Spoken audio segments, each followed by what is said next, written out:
আসসালামু আলাইকুম সবাইকে। সবাই কেমন আছেন? আমি আপনাদের নোয়াখাইল্লা বোন চলে এসেছি আপনাদের জন্য নতুন আরেকটা ভিডিও নিয়ে। আর আজকের ভিডিওতে আমি আপনাদের সাথে শেয়ার করব আমার একজন পছন্দের মানুষের জন্য আমি কি ইফতার তৈরি করে পাঠিয়েছিলাম, সাথে আমাদের বাড়ির দারোয়ানের জন্য কি ইফতার পাঠিয়েছিলাম। শুরুতেই একটা কথা বলে রাখি, আর সেটা হচ্ছে আমাদের যাদের বাড়িতে দারোয়ান থাকে আমাদের সবারই উচিত কিন্তু এই রমজান মাসে দারোয়ানদেরকে মাঝে মাঝে ইফতার করানো। আমি কিন্তু প্রত্যেক বছরই চেষ্টা করি বেশিরভাগ সময় আমি যেন আমাদের বাড়ির দারোয়ানকে ইফতার করাতে। তো যাই হোক, এই বছরও কিন্তু আমি সেরকম কিছুই করেছি, আর সাথে আমার একজন পছন্দের মানুষের জন্য আমি আমার হাতের কিছু স্পেশাল ইফতার তৈরি করে পাঠিয়েছিলাম। তো আমি সেই জন্য সকাল সকাল ঘুম থেকে উঠে আমাদের যত রান্না বান্না কাজ আছে সব শেষ করে তারপরে এই সব ইফতারগুলোকে একের পর এক রেডি করে নিয়েছিলাম। এরপর শুধু ভাজার পালা ছিল, তো সেই সব কিছুকে আমি কিন্তু আবার একের পর এক ভাইজেও নিয়েছি। তো প্রথমে কিন্তু আমি বানিয়েছিলাম বেগুনি। দেখুন আমার বেগুনিগুলো কতটা সুন্দর আর ফুলকো হয়েছে। যাই হোক, আমার এই পছন্দের মানুষটা কিন্তু আর কেউই না, আমাদের পাশের বাসার আমার এক বড় আপু। উনি আমাকে খুবই পছন্দ করে আর আমি ওনাকে খুবই পছন্দ করি, কারণ শহরের বাড়িতে বাবা মাকে ছাড়া শ্বশুর শাশুড়ির সাথে থাকি একা। তো এই বড় আপুটার সাথে মাঝে মাঝে গিয়ে আমি গল্প করতে পারি।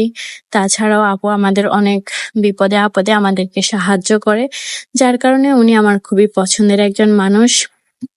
যাই হোক, আমি কিন্তু একের পর এক আমার সব রকমের ভাজা পোড়া তৈরি করা শেষ হয়ে গেছে।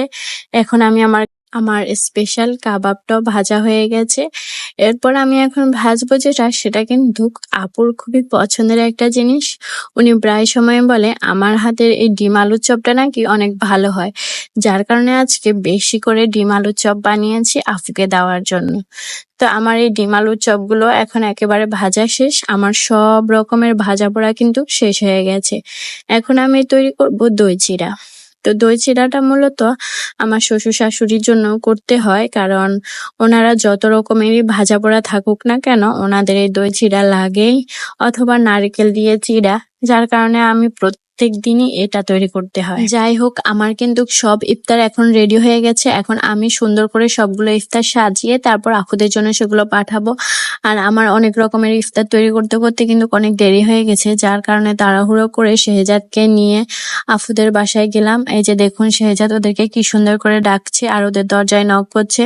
তারপর ওনাদেরকে ইফতার গুলো দিয়ে আসলাম। আসার পর আবার দারোয়ানের জন্য ইফতার পাঠিয়েছিলাম। তো আমি কিন্তু সবার জন্য যে ইফতার পাঠিয়েছিলাম সেটা আর ভিডিও করলাম না, কারণ এখানে আমি শো অফ করার জন্য ভিডিওটা করিনি, যার কারণে ইফতার কতটুকু কি দিয়েছি সেগুলো আর আপনাদের সাথে শেয়ার করিনি।